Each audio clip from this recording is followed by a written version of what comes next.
pieces of a great writer. A needle in a haystack scientific experiment, really, and we just can't believe how much is actually landed and how quickly it was recovered, and the lovely family that had this lucky break of it landing onto their drive, and they did all the right things. They collected it really carefully, put it in bags, followed all the advice, which means that a lot of the science that we really want to do on those samples is going to be able to happen. So the community is just buzzing and thrilled at this good news story. It's just a wonderful, wonderful time. So what happens now? Now you've got hold of it, what are you hoping to learn from it? So the samples are currently being really carefully looked after at the Natural History Museum in London, and we're going to get them kind of stored in a very safe way so that the chemistry doesn't change, and they're preserved for a long period of time. And then the community is really incredible science. We want to analyse it using lots of different analytical techniques for all of our safety experiments. That's the problem. And then test out lots of questions we have about the solar system, how it forms, how these strange types of meteorites went to create the planets that we now know of. So lots of opportunity and excitement ahead over the next few months to years that we're going to be spending testing our ideas from the sample. And I hadn't realised before today that it's such a long time since fresh meteorite material had been found in the UK. Yeah, this is the first one in 30 years. So material falls all over the world all the time, different events. But we're a very small island. There's lots of oceans around us. The chances, it's kind of a jackpot hit that it's hit the UK and landed and survived this process and we can recover it. So I really hope it's not another 30 years that we get another sample. But the good news is now we have our camera network up and going, looking up at the sky, and all this interest will hopefully be generated. So the next time this happens, we'll get lots of people excited and interested in reporting finds of meteorites. It is fantastic stuff. It is very exciting. Thanks for coming back on, Dr. Catherine Joy, a planetary scientist at the University of Manchester, a member of the UK Fireball Alliance. I've got to be honest, when we talked about this, although our drive listeners are a wonderful bunch, it was real needle in the haystack stuff. Yes. I didn't think we'd find any of this rock, but the fact that they turned up so much of it is amazing. It is. It's good. I think. I'm just thinking that phrase "dull thud." That's normally my arrival home after a day at work. Yes. Lots of people texting in to join the drive circus. Paul in Buckinghamshire says, in 1996, my partner and I toured Finland with the Russian state circus. She looked after the horses. I was a roustabout in the curtain. I learned to eat fire, but learned the hard way. The first time I closed my lips on the metal rod, I had some big blistered lips for a great experience. So I'm very good to see the country. Sounds good. Well, not as a firefighter. You can maybe help out though. The voice of the UK. This is BBC Radio 5 Live. BBC News at 5 o'clock. This is James Kelly. One of the government's most senior COVID advisors has warned against speeding up the easing of lockdown. More people in Scotland will be able to meet together outdoors from Friday. And this year's BAFTA nominations are out, with a noticeably diverse list of contenders. England's chief medical advisor has said there could be another big surge in coronavirus cases if lockdown restrictions are relaxed more quickly than currently planned. Professor Chris Whitty told the Commons Science and Technology Committee that speeding up the process would be too dangerous. Some Conservative backbenchers argue there's no excuse not to move faster when infections are dropping. Here's our science correspondent, Palab Ghosh. Professor Whitty was pressed by MPs about whether restrictions could be lifted more quickly given the effectiveness of the vaccines and the speed of their rollout. His answer was that it was neither likely nor sensible. People just should remember that things can turn bad very fast if you don't keep a very close eye on what's going on. Even under the current timetable of easing measures, one assessment indicates that there could be 30,000 more deaths, which could rise to more than 100,000 if they were lifted more quickly. Professor Whitty added that the impact of each stage of releasing lockdown measures had to be properly assessed. Otherwise, he said the pandemic could quite easily get out of control again. Another 231 people have died in the UK within 28 days of testing positive for COVID-19. 65 deaths were recorded yesterday, but figures tend to be higher on Tuesdays because of weekend reporting delays. A further 5,766 cases of the virus have been diagnosed in the last 24 hours. Scotland's First Minister has brought forward the easing of some lockdown measures because of the progress made in reducing rates of the virus. Nicola Sturgeon said she was pressing ahead with the changes despite concerns about the consequences of Rangers football fans gathering in large crowds at the weekend when their club won the Scottish Premiership.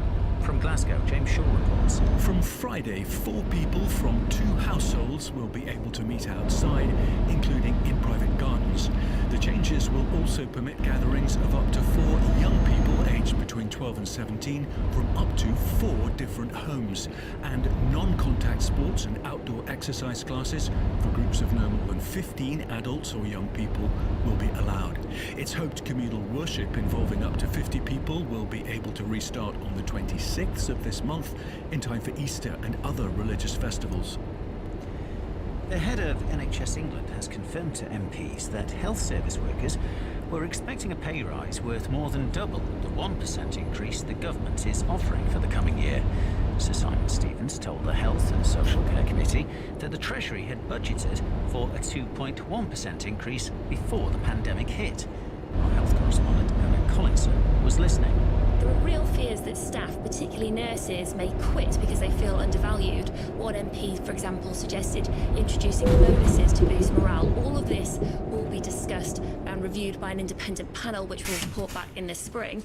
This morning, Chancellor Rishi Sunak once again defended the plan, saying it will protect the most jobs. But Labour say Sir Simon's comments prove the government is cutting nurses' pay.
It's not a crab.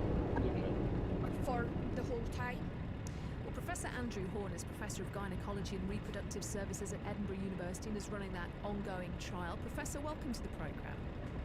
Thank you. So, tell us a little bit more about this particular drug and why you're testing it and what you want to get from it. Well, we started out by trying to understand why women develop endometriosis, and in doing this we discovered that they seem to have produced higher levels of something called lactate within their pelvises. So having demonstrated this, we then looked to other conditions and other drugs which might affect lactate levels. We picked up on to treat children with their metabolic disorders. We first of all tested this in the laboratory setting with very exciting results, and then we're just taking it into clinical trials. So this is a drug that alters the lactate levels within the pelvis, and we think that lactate is what promotes the development of endometriosis injuries. Why has it taken so long to try and develop treatments for endometriosis? Because in some women's cases they've had hysterectomies because that's been the only thing that would relieve that pain that they suffer. What's been the difficulty in trying to work out treatments? I think it's been difficult because it's been hidden and condition that's been underfunded in terms of research for a long time. So, that's why it's exciting about this conference over the last few days, because we're seeing lots of new exciting ideas coming forward about how to better treat the condition. But I think it's largely around that awareness of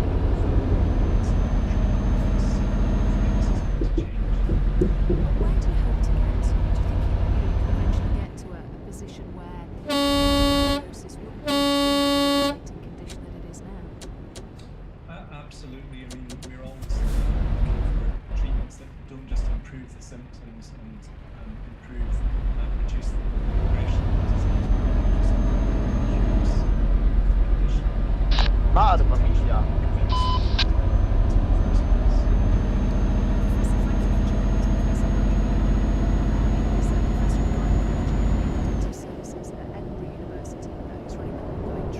Let's just return to our correspondent, Sarah Campbell. This occasion is our royal correspondent. Hello, Sarah. Hi. Yes, indeed.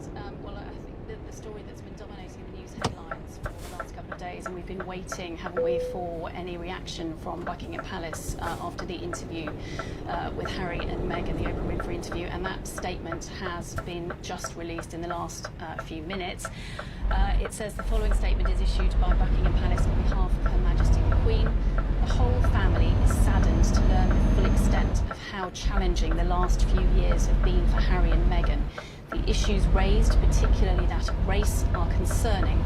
Whilst some recollections may vary, they are taken very seriously and will be addressed by the family privately. Harry, Meghan and Archie will always be much loved family members.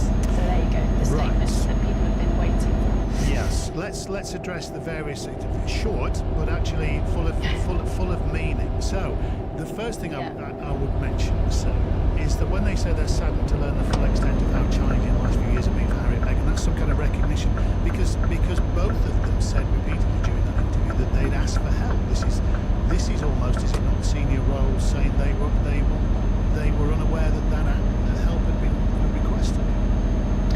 Well, potentially. I mean, when you listen to the interview as well, I think Megan's specific about going to the institution and asking about going to a hospital. So it's perhaps not exactly clear sort of who, whether it was the family or the institution that she went to for help. I mean, certainly I think what it's saying, the whole family is saddened to learn the full extent of how challenging. So that, as you say, this suggests that they weren't aware of it at the time.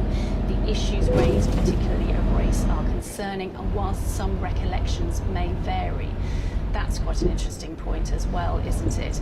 I would say that this, they're making clear this is something to do with family members. It will be addressed by the family privately. I'm sure that they'll be wanting to remind everyone that this, that although this has been on the front page of pretty much every newspaper in the world, it's still, very much a family drama, yes. isn't it? Just on that, Sarah, the question I think we have to discuss, I appreciate you won't have an answer to this, but will that be enough, do you think, if those allegations around racism are addressed privately as a family? Because the implications are very serious indeed, aren't they? That a senior royal has committed racist behaviour, and so will it be enough if they solve it internally? Well, that's a really good question, and I think that's one of the things that we'll have to see going forward. I mean, it's very difficult to say, isn't it, whether that's going to quell the sort of worldwide global interest into what's going on at the moment. I'm not quite sure what else they could have said in a statement like that, other than saying that they're going to sort of deal with it privately, because, as I said, they are, they will be wanting to deal with it as a family matter. Interesting, perhaps, sort of guidance that the reason why it's taken 24 hours or more than 24 hours since it was on in the United States is that there's perhaps a feeling that that they wanted everyone in the UK to watch the interview first, just to digest sort of what this was going to say, and I don't think we were expecting any further comment. So in your answer or your question as to whether this is going to be enough, I think the answer to that is going to be, well, at the moment it looks like it's going to have to be. Sarah, thank you for now. Anyway, thank you, our royal correspondent Sarah Campbell there reporting. So let's just repeat that statement then in full. It's short, but make of it what you will. It was issued just a few moments ago then by Buckingham Palace on behalf of Her Majesty the Queen, and it begins, "The whole family is saddened to learn the full extent of how challenging the last few years have been for Harry and Meghan." It goes on to say the issues raised, particularly that of race, are concerning. While some recollections may vary, they're taken very seriously and will be addressed by the family privately. Harry, Meghan and Archie, it ends, will always be much loved family members. We'll have more reaction to this then. We'll discuss some of the questions it raises throughout the rest of the programme. But Buckingham Palace, they're releasing that statement in the last few moments. Right, we'll break quickly for the news and sport. It's 5:32. Listen on BBC Sounds. This is BBC Radio 5 Live. And the main story, as you've just been hearing, is that in the last few minutes Buckingham Palace has released a statement in response to the interview given by Prince Harry and Meghan, the Duke and Duchess of Sussex. It says the whole family is saddened to learn the full extent of how challenging the last few years have been for them, and the issues raised, particularly that of race, are concerning. They and Archie, it goes on to say, will always be much loved family members. The UK government's chief medical advisor is warning that easing restrictions too quickly could cause a surge in coronavirus infections. Professor Chris Whitty told the Commons Science and Technology Committee that plans to allow some indoor mixing of people in England in May involve significant risks.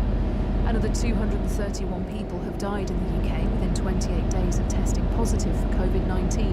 A further 5,766 cases have been recorded. And 2/3 of the acting nominees put forward for the BAFTAs have a black, Asian or minority ethnic background.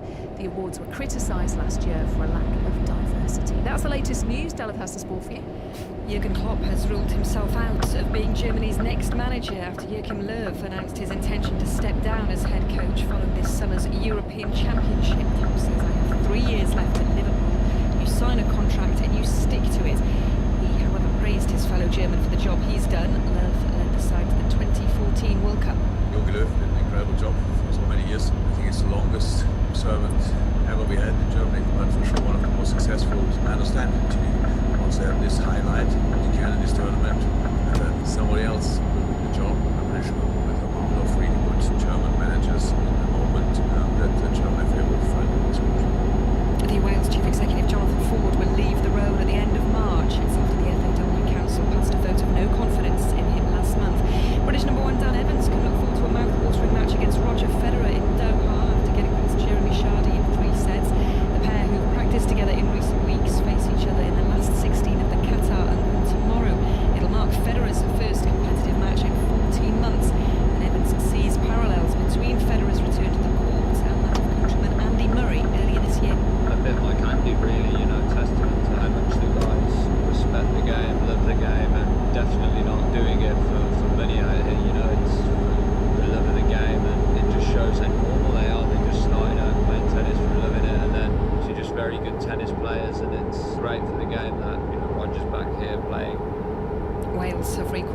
scrum half Gareth Davis and Cardiff Blues lock Corey Hill for the Six Nations trip to Italy on Saturday. The pair have replaced the injured Kieran Hardy and rested Adam Beard. England's all-rounder Sam Curran says playing in this year's IPL will provide good experience ahead of the T20 World Cup, which takes place in India in October. Curran will again feature for the Chennai Super Kings between April and June. Fantastic tournament. Us players love playing in it. It's great crowds. India's an amazing place to play cricket, and it's the best T20 comp around. So it's great as a player to be playing in that. I think, especially with that T20 World Cup in India, it's going to be great preparation, great for us to keep developing in these conditions. Yeah, Curran is currently preparing for England's T20 series in India, which starts on Friday. British Gymnastics have welcomed a report by Anne White QC into allegations of abuse and bullying at the organisation. The report's looked into evidence into 100 coaches accused of abuses. 39 reports have been referred to the police, but as our sport correspondent Natalie Perks explains, there's been some surprise at the length of the review. The brevity of this report has surprised a few. In the past, when we've seen things like this, it's tended to show exactly where the review is heading, but I'm told there are no recommendations just yet. It seems like they're keeping that back for the full review for the autumn. And the Irish Horse Racing Regulatory Board have confirmed that a referral hearing will take place tomorrow into their investigation surrounding the video of amateur jockey Rob James climbing on top of a dead horse. Leading Irish trainer Gordon Elliott was banned for 12 months last week after he was photographed sitting on a dead horse. That's the latest. This is BBC Radio 5 Live. Listen live on digital, online, smart speaker, or the BBC Sounds app. In travel news, the M602 heading out of Manchester, that's westbound between Junction 2 Gilderbrook Road and Junction 1 the M60. Because of a police incident, the road is currently blocked. It is causing long delays heading back into central Manchester, at the moment back to Regent Road roundabout. The M60 anti-clockwise between Junction 20 Higher Blakely and Junction 19 Heaton Park. That police incident is still closing one lane and causing congestion back to Junction 21 at Hollingwood. London Clapham, the A205 South Circular is still closed in both directions because of a police incident. It's very congested on surrounding roads around Clapham Common. The A13 heading out of London, long delays at the moment from the Ilford flyover going towards Barking, and also the A12 northbound at the A406 at Redbridge roundabout. There was a breakdown there which has now been moved, but it's caused extra delays. And Bristol, heading towards Bristol, the M32 southbound between Junction 1 Hambrook and Junction 2 at Eastville. Traffic is very slow on that stretch of the motorway. There are some problems nearby on the A4174. Michelle Dignan, 5 Live Travel. Europe's elite club competition. The Champions League. There's a back pass has been seized upon here by Salah. Salah is in, and Salah goes on to score. The all-important breakthrough for Liverpool. And Mane could be in here. Mane settles himself, and Mane goes on to score. And two defensive errors really have cost Leipzig. On Wednesday nights, Liverpool take on RB Leipzig. The last 16, second leg. Kickoffs at 8 p.m. The Champions League on 5 Live. BBC Radio 5 Live. The voice of the UK. 5 Live Drive. Anna Foster and Tony Livesey. Listen live, pause, rewind and discover the BBC Sounds app. Now, you just heard in the last few minutes that statement from Buckingham Palace on behalf of the Queen, saying that the royal family is saddened to learn how challenging the last few years have been for the Duke and Duchess of Sussex. It was a statement released in response to that bombshell interview that Harry and Meghan gave to Oprah Winfrey, which aired in the UK last night. There had been some speculation about whether or not there would be a palace statement, because they don't always respond to these things, but in this instance, they've decided that they should, and they have. Let's talk to Anna Whitelock, who's a professor of the history of the monarchy at the University of London. Anna, hello. Hello there. First of all, we should talk about that, because the royal family is a particular institution in that, and in fact Meghan talked about this in the interview, in that they don't always rebut stories, often they don't make any comment at all. So to have a statement like this is in some ways unusual. It is, and it's sort of what I expected, and I will give you an insight to the tweet which I've just tweeted, which says, in short, this is a family matter. This is a clear attempt to separate all this from the monarchy itself, and time will tell if this is a distinction the public will draw. And so really it's about, this is a family matter. We are saddened, we love Harriet and Meghan, and it's nothing to do with the institution of monarchy. That's the line that they're taking. emotional fallout of this, and decided that, that is perhaps the best way of responding, with a kind of family card, as it were, rather than to see this as a reflection on the institution itself. So who do you think, Anna? I mean, it says that statement that it's been released on behalf of the Queen. But when you think of the various people involved, obviously there's the Queen and Prince Charles, Prince William, the various household staff members, who will have had ultimate responsibility for this? Who will have contributed? How will it have been put together behind the scenes? This will be finally signed off by the Queen, but it would have been the product, as you suggest, of conversations that have been going on with Charles and with William, and obviously with the press secretaries, the private secretaries, director of communications and so on at Buckingham Palace. But I do think, when Harry and Meghan first announced that they were stepping back from royal duties, we again had quite a personal statement at that point, talking about, the disappointment of the Queen and her sorrow and her love for her grandson and so on. And I think again we see, this very much a sort of, the letter of a grandmother, in a sense, of a family that is hurt and hurting. So yeah, ultimate sign off from the Queen, but clearly a sense, that this shouldn't be seen as a reflection on the institution of monarchy itself. It's the family and not the firm that is under attack, or at least that's how the palace want to read it. It's interesting as well, that first line where it says that the family is saddened to learn the full extent of how challenging the last few years have been, suggesting that this is information that they were unaware of prior to the interview. But one of the issues that Meghan had is that she said she had sought help and none was forthcoming. Yeah, all of that's a little bit unclear, because Meghan was suggesting that she'd sought help from within the structure of the palace, within the HR department, as it were, and that she was sort of prevented from doing so. I'm not sure that she's explicitly saying she reached out to the family itself. So this is where we kind of get in a tangle between whether we're talking about the family, the monarchy, the palace officials. So I think, but yes, the wording here is particularly significant, I think, saddened to learn the full extent. And obviously, again, where it says some reflections may vary. In other words,